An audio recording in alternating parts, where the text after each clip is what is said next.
E nosso convidado nesta primeira edição do Jornal Jovem Pan do ano é o deputado federal Marcel Van Hatten, que é do Novo do Rio Grande do Sul. Deputado, seja muito bem-vindo. Boa noite. Boa noite, Lívia. Satisfação falar contigo, satisfação falar com todos que nos assistem e feliz ano novo, feliz 2022. Para todos nós. Obrigada, deputado. E já que eu abri essa entrevista falando sobre eleições 2022, que vai ser o principal assunto no Brasil, claro, ao longo deste ano, eu queria te perguntar como é que estão as movimentações políticas aí no Novo em relação a essas eleições presidenciais, eleições também para governador. Tem 2 potenciais candidatos, por enquanto pré-candidatos à presidência da República, também com o deputado federal Vinícius Poit, seu colega de partido, claro, candidato ao governo de São Paulo. Como é que estão essas movimentações? Como é que estão essas perspectivas de alianças do Novo para a formação de chapas fortes? Olha, o Partido Novo, ele começou como uma novidade na política brasileira há 4 anos, nas primeiras eleições gerais disputadas. Antes disso, nós tínhamos disputado apenas eleições municipais, porque nas eleições anteriores, ou seja, na de 2014, o Novo sequer existia como partido político formalizado. Então, nós elegemos primeiros vereadores em 2016, depois em 2018 participamos das eleições gerais, e foi realmente um resultado muito positivo do partido. Nós conseguimos eleger 11 deputados estaduais, uma deputada distrital. Nós tivemos uma candidatura à presidência da República que chegou na 5ª colocação com 2,5% dos votos em todo o país. 8 deputados federais eleitos, e compondo uma bancada que tem sido muito atuante em Brasília, sempre muito coerente e fiéis.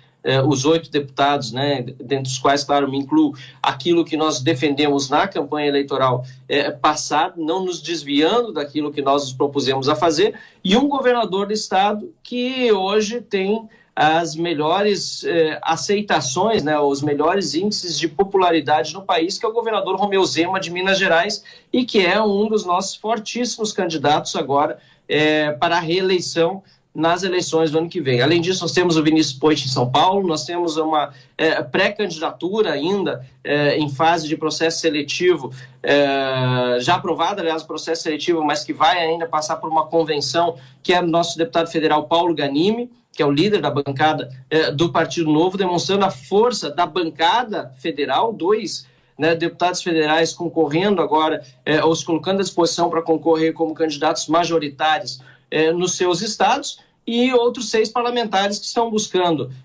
também ou reeleição ou outros caminhos na política para as próximas eleições, demonstrando uma capacidade que o Novo vai ter de poder ampliar sua bancada nas eleições do ano que vem. E claro, para concluir, se comentou sobre o presidente da República, nós temos o nosso candidato, Luiz Felipe Dávila, que tem percorrido o Brasil.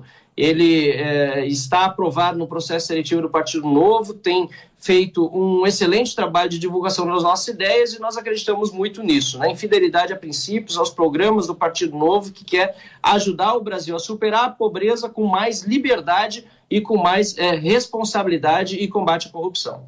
Deputado, sei que é cedo, ou talvez nem tanto, já entramos em 2022, para falar sobre alianças. O Novo pensa em formações de chapas puras, pensa em fazer alianças, já há negociações nesse sentido?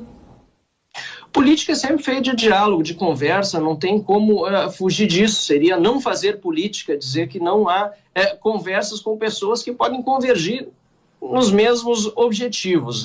Os projetos, os programas podem ser distintos, mas os objetivos muitas vezes são os mesmos. E nós temos percebido que o governador de Minas Gerais, por exemplo, Romeu Zema, foi muito hábil ao longo do seu mandato, tendo apenas 3 deputados estaduais eleitos pelo Partido Novo numa bancada de 70 deputados estaduais na Assembleia Legislativa de Minas Gerais, se não me engano, se não me falha a memória, é esse o número. Com apenas 3 deputados estaduais, ele conseguiu mesmo assim, em muitas ocasiões, vencer votações importantes dentro do parlamento para a sociedade e para que seu programa de governo pudesse ser levado a cabo, pudesse ser executado. E é claro que agora, na discussão para sua própria reeleição, existe uma série de movimentações em Minas Gerais para buscar alianças, buscar outros partidos políticos que comunguem desses mesmos ideais do Partido Novo e não imagino que seja diferente nos demais estados da federação. É claro que o Novo ainda é um partido, né, que está crescendo, pequeno, mas que certamente vai, como já demonstrou nas eleições de 2020, nos municípios, crescer e ampliar a sua representatividade no Brasil. E isso significa que, apesar desse tamanho ainda pequeno, o Novo ele tem buscado ampliar os horizontes da política brasileira, conversando com outros partidos, mas sem perder os seus princípios. E uma coisa que é fundamental no Novo é a não utilização de dinheiro público para a realização de campanhas eleitorais.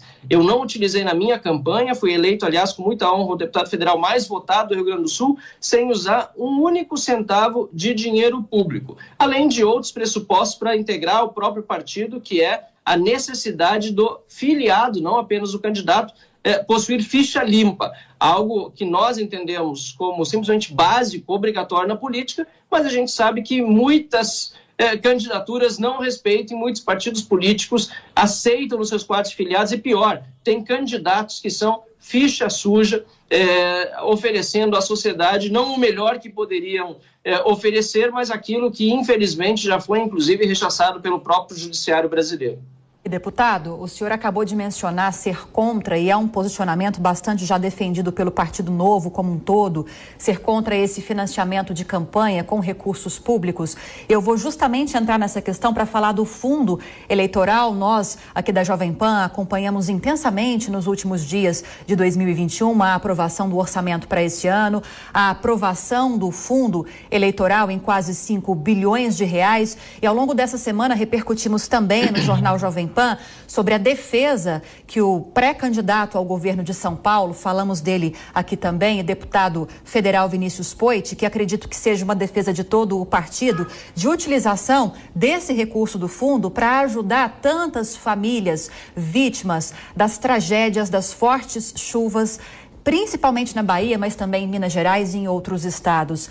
Há tempo ainda para a aprovação de uma medida como essa? O Novo vai tentar bancar essa medida? Porque quando a gente fala de tragédia, teria de ser algo emergencial, teria de ser algo para agora. E isso seria possível? Olivia, com certeza que é possível, até porque esse dinheiro ainda não foi gasto. Aliás, esse dinheiro nem existe, é um dinheiro para o orçamento deste ano agora, 2022, foi aprovado no finzinho do ano passado, mas é um dinheiro que vai entrar ainda no caixa do governo por meio da arrecadação de impostos em 2022 para depois ser gasto. Então, é possível sim fazer essa alteração da rubrica orçamentária, antecipando essa despesa, né, para as calamidades na Bahia e reservando, portanto, aquilo que seria gasto com fundo eleitoral depois para outras prioridades do país. Aliás, nós temos tantas prioridades no Brasil que é absurdo sequer imaginar em gastar quase 5 bilhões de reais para impressão de santinhos, para contratação de cabo eleitoral, para pagar gasolina para jatinho, para carro, combustível, para jatinho e assim por diante. A gente precisa mudar o foco das prioridades no Brasil, focar no que é básico, no que é importante e mais,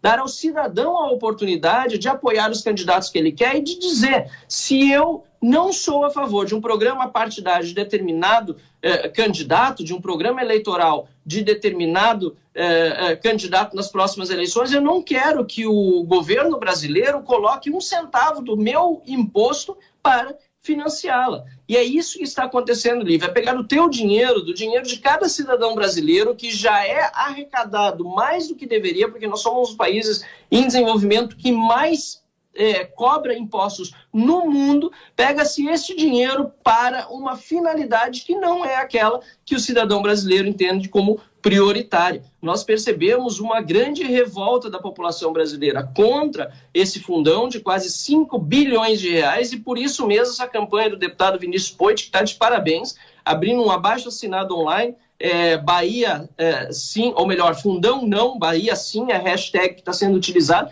um abaixo-assinado online que já passou de 50 mil assinaturas de pessoas indignadas com o dinheiro do Fundão, dizendo: esse dinheiro seria e será muito melhor aplicado para as vítimas das calamidades lá das enchentes na Bahia do que gasto em propaganda eleitoral. Os cálculos são de mais de 2 bilhões de reais já de prejuízo lá na Bahia.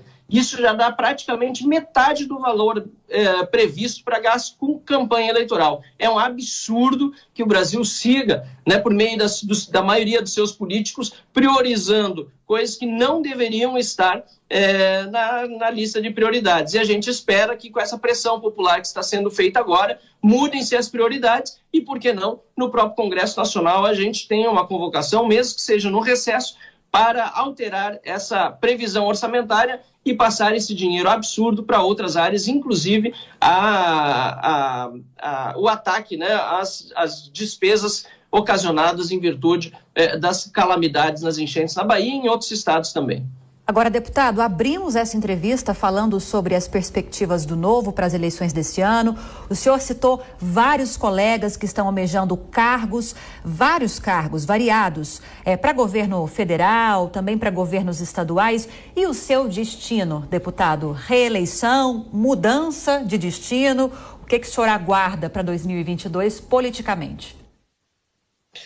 Uma boa pergunta, Lívia. Ainda mais agora no primeiro dia do ano, podemos começar a traçar os nossos objetivos para as eleições. Eu tenho sido muito responsável ao longo do mandato e sempre que me perguntam isso, tenho dito, meu foco é atuar como deputado federal, fui eleito para isso e preciso concentrar as minhas atenções no mandato de deputado federal. Agora, claro, entrando um novo ano e as eleições se aproximando, nós precisamos começar a definir os rumos para o pleito de 2022. Confesso que, ultimamente, também tenho sentido, e de uma forma geral, acho que todos aqueles que tentam fazer diferença na política, um certo desânimo com as coisas que estão acontecendo em Brasília. O Fundão é apenas um desses exemplos, né? A gente fica até se perguntando, né, o quanto que a gente consegue contribuir para mudar. Mas, por outro lado, a grande repercussão, as pessoas dando apoio, vendo as nossas manifestações e entendendo que é preciso ocupar mais espaço, vejo que dá para atrair mais pessoas para a política e assim também incentivar que outras pessoas participem por meio, por exemplo, né, de uma candidatura à reeleição como candidato ou pré-candidato a deputado federal nas eleições deste ano, incentivando mais pessoas a participar desse movimento que nós precisamos fazer no Brasil de mudança do ambiente político por meio de cargos no Legislativo. Também há uma discussão aqui no Rio Grande do Sul, o diretório estadual do Partido Novo tem conversado comigo e outros colegas parlamentares sobre a possibilidade eventual de uma candidatura ao Senado no Estado, mas é algo que ainda está sendo tratado internamente, estamos avaliando, mas a princípio o meu rumo deve ser o de concorrer a uma reeleição ao Legislativo Federal como deputado em Brasília. Para a gente fechar, mas antes disso, a gente tem mais um ano inteirinho de Congresso, de trabalho aí para os nossos representantes já eleitos. Será, deputado, que agora em 2022, essas promessas que vêm de anos atrás, especialmente a partir de 2019, será que as reformas estruturantes, e eu destaco aqui a reforma administrativa, a reforma tributária, terão tempo, serão priorizadas agora em 2022 no Congresso? Lívia, eu confesso que eu vejo muita dificuldade, mas quem pode responder melhor essa pergunta, e aliás tem dever de tratar desse assunto com toda a responsabilidade, é o próprio governo que propôs as reformas. Eu fiquei muito triste quando o próprio líder do governo, há uma semana ou duas, disse que as reformas não seriam votadas no ano que vem, meu colega deputado Ricardo Barros. Com todo o respeito, entendo, aliás, no ano que vem não, neste ano, ano que vem aliás, por essa perspectiva, talvez venham a ser, talvez não, terão de ser feitos, porque já vai se estar muito atrasado. É preciso compromisso do governo com as reformas, com a reforma administrativa que foi enviada pela base do governo, que é uma base ampla, que acabou também derrubando o próprio veto do presidente Bolsonaro ao Fundão. É preciso mais articulação e mais coordenação de esforços para que valha a pena esse abraço que o Bolsonaro deu no Centrão, que para mim não valia a pena em nenhuma hipótese. Mas tendo feito esse acordo pela governabilidade, é preciso que se ache meios para aprovar os projetos de interesse do governo e da sociedade brasileira. Reforma administrativa, reforma tributária, privatizações, tem muita coisa boa para ser votada e tenho certeza que o ano eleitoral é um ano bom para isso, porque as pessoas estão querendo o cumprimento das promessas feitas e o melhor para o país. E não tem nada melhor para o Brasil do que reformas e mais liberdade para o cidadão. Tá certo, conversamos agora com o deputado federal Marcel Van Hatten, que é do Novo do Rio Grande do Sul. Deputado, obrigada pela entrevista. Boa noite. Eu agradeço. Boa noite, mais uma vez. Excelente novo ano. Obrigada, para o senhor também.